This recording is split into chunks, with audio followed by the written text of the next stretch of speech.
भाभी आपने वो कहावत सुनी है कि 900 चूहे खाए के बिल्ली हज को चली।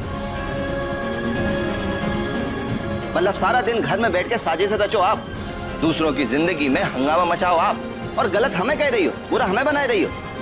वाह भाभी वाह। अरे अपनी जिंदगी के साथ तो कुछ कायदे का की नहीं और गुस्सा हम पे कर रही हो।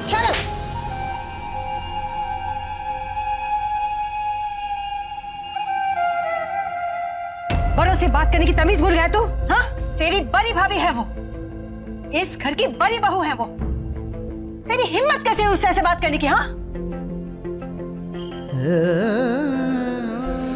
मम्मी जी रहने दीजिए, एक गवार से इससे ज्यादा एक्सपेक्ट क्या कर सकते हैं। माँ बस करो। अनुज शरद को लेके जाए यहाँ से।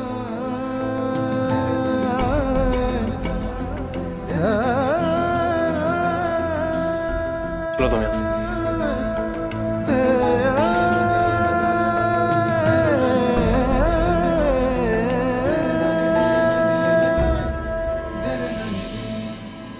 ये क्या हो गया है तुम्हें रैक्स? सौरभ, मैं बिजनेस हेड हूँ और वो मुझे ऐसे ट्रीट करता है जैसे मैं कोई काम वाली बाई हूँ। समझता क्या है वो अपने आप को? आज तक मेरी इतनी इंसल्ट किसी ने नहीं की सौरभ। तो माँ ने तो तुम्हारी साइड ली ना। तो क्या हुआ, उसने तो मेरी इंसल्ट की ना, और मम्मी जी को तो बोलना ही था। आफ्टर ऑल उन्हीं की वजह से तो उसको बर्दाश्त कर रहे हैं हम। माना उसने लिमिट क्रॉस की and I am angry at him.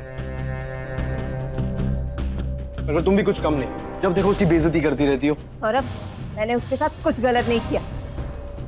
Actually वो एक भिखारी और कुछ नहीं। रैक्स, तुम्हारा है ना दिमाग खराब हो गया। जब तक तुम्हारा ये गुस्सा शांत नहीं होता यहीं बैठो, बाहर मत आ।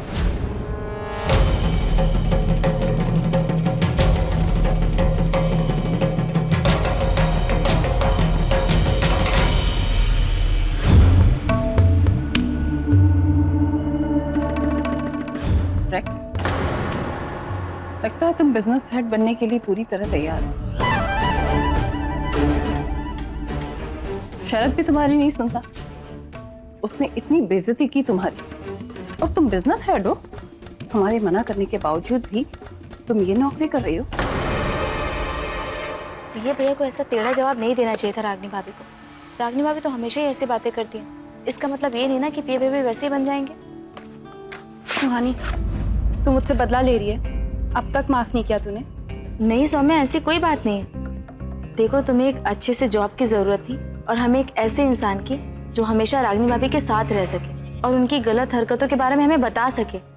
और सौम्या, हमें ऐसा लगता है कि तुमसे अच्छे से भाभी को कोई संभाल ही नहीं सकता।